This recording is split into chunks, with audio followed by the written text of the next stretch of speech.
ہوائیں، یہ سب اللہ کی مخلوق ہے، اور یہ مخلوق کو اللہ تعالیٰ شانو دوسری مخلوق کی راحت کے لیے استعمال فرماتے ہیں.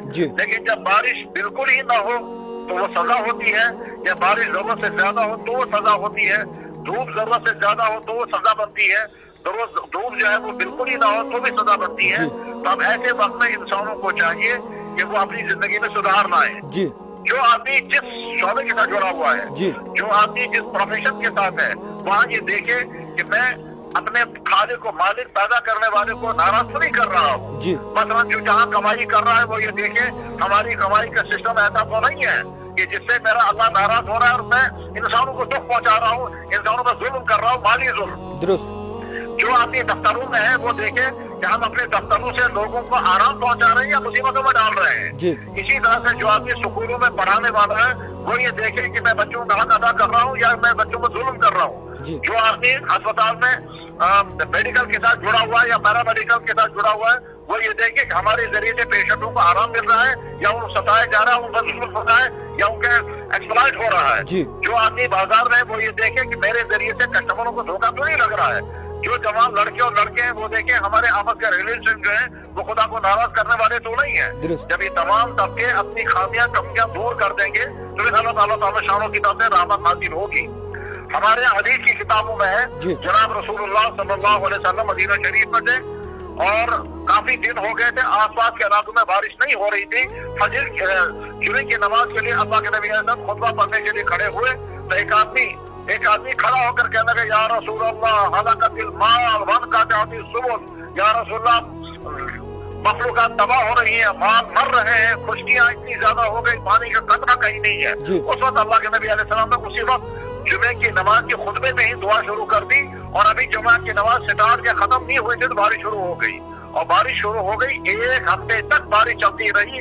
اگلے ہفتے وہ شخص پھر کھڑا ہو گیا خطبے کے دوران، وہ کہا یا رسول اللہ اتنی بارش ہو گئی کہ لوگ ڈوبنے کے قریب ہیں اور ماں جو ہے وہ برباد ہونے والے ہیں، خدا کے لیے دعا فرمائے بارش جو ہے وہ رک جائے. اللہ کے نبی علیہ اسی وقت اپنے مبارک انگلی سے آسمانوں کی طرف اشارہ کرتے ہوئے ایسے جیسے بادلوں کو پھاڑ رہے ہوں، اور جمعے کی نماز پڑھ کے جب باہر نکلے تو چمکتی ہوئی دھوپ آ رہی تھی اور ایک ہفتے مسلسل بارش ہوئی. بس یہاں سے اسلامی اصول بن گیا کہ جب کسی جگہ بارشیں نہ ہوں وہاں کے مسلمان توبہ کریں، صدقہ کریں، خیرات کریں،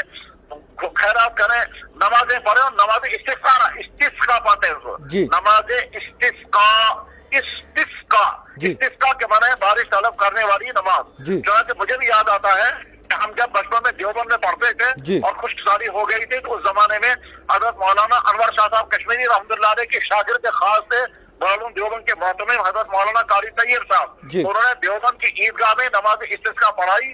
میں چھوٹا تھا، میں بھی چلا گیا نماز میں، تو نماز پڑھ کرنے کے بعد جب واپس نکلنے لگے تو سارے لوگ بھیگ گئے، اتنی بارشیں ہوئی. اور خود ہم نے یہاں بھالی پور میں ایک مرتبہ نماز استسقا ایک دن پڑھی، اگلے دن بارش ہو گئی تھی. تو آج ہم سب کے لیے ضروری ہے کہ توبہ کریں، اپنے گناہوں کو چھوڑ دیں، خیرات کریں، غریبوں کو کھلائیں، بھوکوں کو پلائیں اور ضرورت مندوں کو کپڑے دیں اور اللہ سے معافی مانگیں. اور اس کے بعد پھر اللہ کی طرف سے بارش و برات جب گری اور اگر خدا نہ خاصہ اللہ کی ناراضگی برقرار رہی اور موسم اسی طرح سے خشک رہا تو جناب اگلے سال جہاں جہاں پانی کی جیسی ضرورت ہوگی وہاں پانی نہیں ملے گا تو نہ جانے کیسی قحطی آ جائے گی. بالکل مفتی صاحب آپ سے یہ بھی شدید ضرورت ہے، بارش کی بھی شدید ضرورت ہے، برف کی بھی. موسم کی پریشانی الگ ہے، دن میں ایسا لگتا ہے جیسے چلے کلام ہے ہی نہیں اور رات میں مائنس ہوتا ہے، اور یہ سب اسی وجہ سے ہے کیونکہ موسم سازگار نہیں ہے جیسا کہ ہونا چاہیے تھا. بالکل. تو میں تو یہ درخواست کروں گا ہم اپنے لیے بھی توبہ کریں، اپنے گناہوں سے اللہ کی معافی مانگیں اور اپنے بھائیوں سے بھی یہ کہیں گے ساری قوم سے کہ بھائی توبہ کرو، استغفار کرو، سارے جرائم چھوڑ دو. دراصل ہوتا بھی یہ بھی ہے کہ اللہ نے خوبصورت دنیا بنائی. اس خوبصورت دنیا میں جب لوگ طرح طرح کی گناہ کرتے ہیں، گناہ کر کے اللہ کو ناراض کرتے ہیں تو اللہ تعالیٰ کہتے ہیں ٹھیک ہے میں اگر چاہوں گا تو تمہاری یہ ساری خوبصورت دنیا برباد کر کے رکھ دوں گا، نہ بارش اتاروں گا نہ برف اتاروں گا.